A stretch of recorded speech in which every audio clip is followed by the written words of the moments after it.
Hello viewers, আসসালামু আলাইকুম। আজকে ইলেকট্রনিক্স দুনিয়ায় নতুন আরেকটি ভিডিও নিয়ে হাজির হয়েছি। আমি মোহাম্মদ রাহান ইসলাম। আজকে দেখাবো কিভাবে বৈদ্যুতিক তার ছাড়াই, কোনো সংযোগ ছাড়াই একটি বাল্ব আপনি জ্বালাবেন। কোনো সংযোগের প্রয়োজন হবে না। এরকম মজার ভিডিও দেখার জন্য আর দেরি কিসের? চলুন তবে ভিডিওটি শুরু করা যাক। ভিডিওটি শেষ পর্যন্ত দেখার জন্য অনুরোধ করে ভিডিওটি শুরু করছি।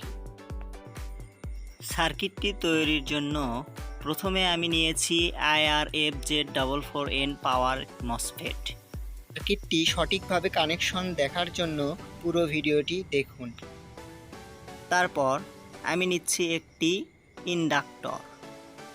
আপনারা এটি বাজারে 20-25 টাকা হইলে কিনতে পারবেন। তারপর আমি নিব একটি 3 ভোল্ট এলইডি। সার্কিটটির জন্য আরও লাগবে কপার ওয়্যার। এটি ওজন হিসাবে বিক্রি হয়, আপনি বাজার থেকে 10-15 টাকা হলেই নিতে পারবেন। আমাদের জন্য লাগবে 7 ফিট কপার ওয়্যার। তাহলে চলুন কানেকশনটি শুরু করে দেই।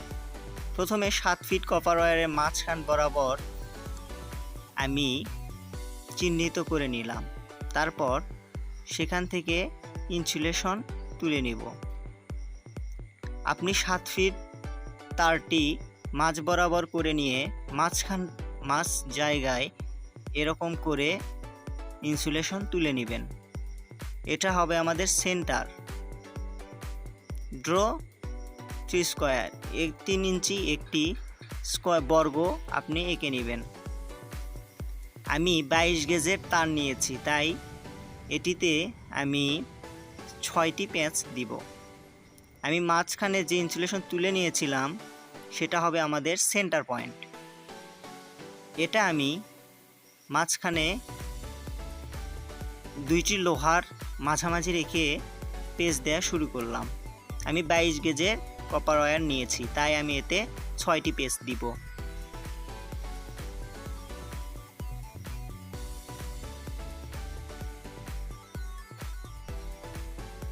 আমি 6টি পেঁচ দিয়ে নিচ্ছি। ভিডিও যেন বড় না হয় এজন্য একটু ভিডিও টেনে দিয়েছি। এটি হবে আমাদের 1 নাম্বার আর এটা হবে 2 নাম্বার টার্মিনাল। প্রথমে যেটি শুরু করবেন সেটি ফার্স্ট টার্মিনাল এবং যেখানে পেঁচ শেষ হবে সেটা সেকেন্ড টার্মিনাল। আর মাঝখানে যে 1 নাম্বারটা দেখতে পাচ্ছেন ওটা হচ্ছে আমাদের সেন্টার পয়েন্ট। টোটাল আমাদের 3টি টার্মিনাল। এখন আমি মসফেটটি যেন গরম না হয় বা হিট না হয় এর জন্য আমি এর সাথে একটি হিটসিঙ্ক লাগিয়ে নিচ্ছি।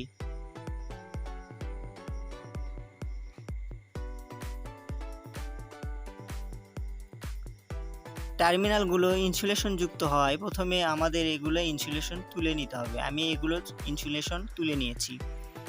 এখন আমি এগুলো কানেকশন করব। মসফেটটির প্রথমটি হচ্ছে গেট, মাঝখানেরটা হচ্ছে ড্রেন এবং তৃতীয় টার্মিনালটি হচ্ছে সোর্স। আমি গেটের সাথে একটি টার্মিনাল জুড়ে দিলাম এবং ড্রেনের সাথে অপর আর একটি টার্মিনাল জুড়ে দিচ্ছি।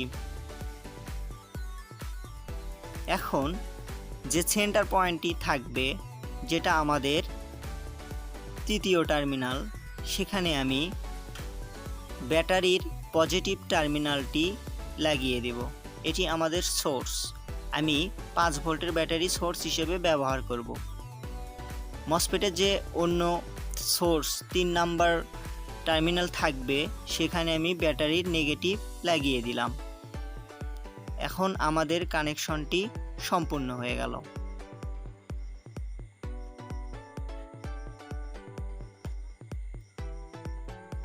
আমি ইন্ডাক্টরের সাথে একটি এলইডি কানেক্ট করে নিয়েছি। আপনারা ইন্ডাক্টরের সাথে এলইডি কানেকশনের সময় কোনো পজিটিভ বা নেগেটিভ টার্মিনাল লাগবে না, যে কোনোভাবে আপনারা এটি কানেকশন করতে পারেন। এটি হচ্ছে আমাদের রিসিভার, যেটি ইন্ডাকশন থেকে ইলেকট্রোম্যাগনেটিক উপায়ে রিসিভ করছে। ইন্ডাক্টর এখানে খুব সুন্দরভাবে কাজ করছে। দেখেন, কোনো কানেকশন ছাড়াই আমাদের বাল্বটি জ্বলছে। এতে কোনো তারের কানেকশনের প্রয়োজন হয়নি।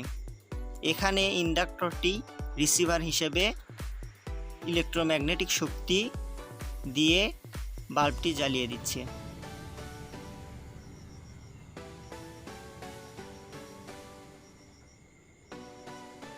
আপনারা একের অধিক বাল্ব ব্যবহার করতে পারেন, এতে আপনাদের ব্রাইটনেস আরও বৃদ্ধি পাবে। আপনারা ইন্ডাকশনের ভিতরে যে কয়েলটি আমি পেঁচিয়েছি তার ভিতরে ওই সারফেস এরিয়ার ভিতরে যতগুলো এলইডি রাখবেন সবগুলা একই ভোল্টেজে জ্বলতে থাকবে।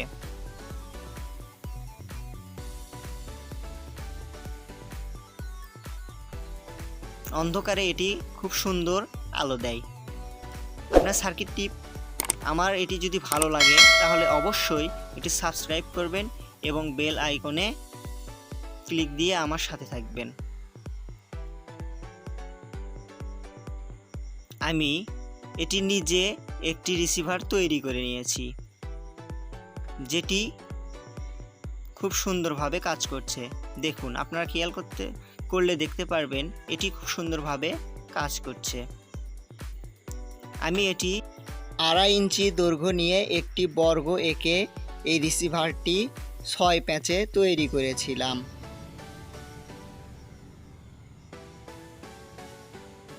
দুই প্রান্তে একটি এলইডি লাগিয়ে দিয়েছি এবং দেখুন এটি খুব সুন্দরভাবে কাজ করছে।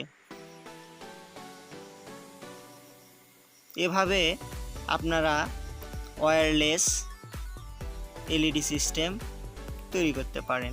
দেখুন, এটি কোনো সংযোগ ছাড়াই খুব সুন্দরভাবে জ্বলছে। ভিডিওটি দেখে অবশ্যই আপনাদের ভালো লেগেছে আশা করছি। যদি ভিডিওটি সত্যিই আপনাদের এতটুকুও ভালো লেগে থাকে তাহলে আমার ভিডিওতে অবশ্যই একটি লাইক করবেন, একটি কমেন্ট করবেন এবং চ্যানেলটি সাবস্ক্রাইব করে আমার সাথেই থাকবেন। ফেসবুক গ্রুপ অবশ্যই ফলো করবেন। আসসালামু আলাইকুম।